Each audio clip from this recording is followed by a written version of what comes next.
आदिम सान्तार मानतान रामेश्वर मुर्मू गंकेया ऑल तुमल छुटियर बिनती रिया गेल मोड़े हाटिंग बन आंजम तोरा लगे थई बुढ़ी दो तुपुन घाट रे सेटर काते गे इदी तोरा लेडे आदवा चावले सावते सिंदूर ओना दो पे टिके ओना घाट रे आणगो लहा किदा ओना दो आणगो हुईना घाट किरिंग बखराते ओना दो मेता टिका सिंदूर ते घाट किरिंग ओने दा रेदो दा बोंगा किन ताहेना ᱧᱩᱛᱩᱢ ताकिन दो पद्ममुनि और गंगामुनि उनकिन गे कना किन दा बोंगा दो आदो खान ओने ओना दा रे सिदो सुचि कान रेदो पोइलो उतर तेदो आकिन ठेन खन गे ओना घाट दो टिका सिंदूर ते किरिंग हताव हुयुआ हाने पाहिलो जे जहां ऑक्तो मालुराकान धरती पुरी रे ओने दा बांग ताहे कान उन ऑक्तो ओने ठाकुर सिरजन उनकिन निगुड़िया निमुड़िया किन बांचाव दोहो किन लगित ते सरक पुरी रेन देव देवा लोक साव काते कखुआ कुडियाते लिटे गोसाई दो ओना मालुराकान धरती पुरी रे कुñ ताड़ाव काते दा सेतेंग हचोय रिना ए रिका लेदा जहां दा ताड़ाव उडुक खातिर उनको दो उनरे ताड़ाव ताड़ाव तेको ताड़ाव मोकन चाबा लेना ताड़ाव इदी इदी धरती पुरी रिना मिमिट गोटांग चाटी को ला पारम लेदा जेलेका हासा कोल्लाज लाठे धीरी पुंड हासा जाटांग हासा पाक हासा पुंड धीरी हेंदे धीरी तांबा धीरी कांसा धीरी पितल धीरी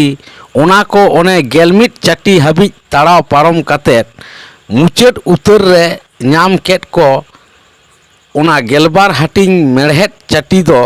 उनरे उनको को दो एकाल बांगे को ताड़ाव पारम दाड़ेया ताहें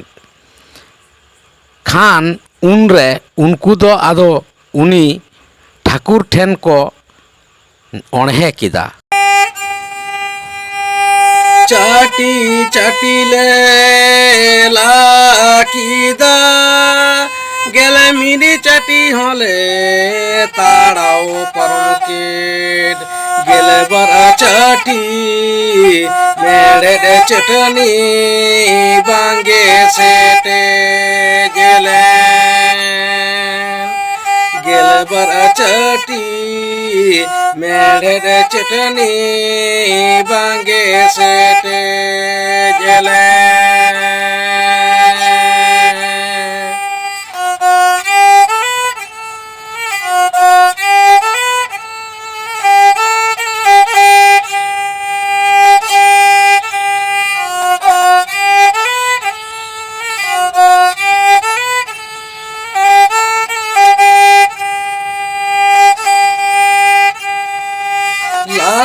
तेले ला लंगायेन ताड़ाव ताड़ाव तेले ताड़ाव मुकोयेन एंते रे हो दादो ठाकुर बांगे सेते नेले पीतांग जलाते मानवा आजी दो डोलावीना रे तीतांग जलाते मानवा आजी दो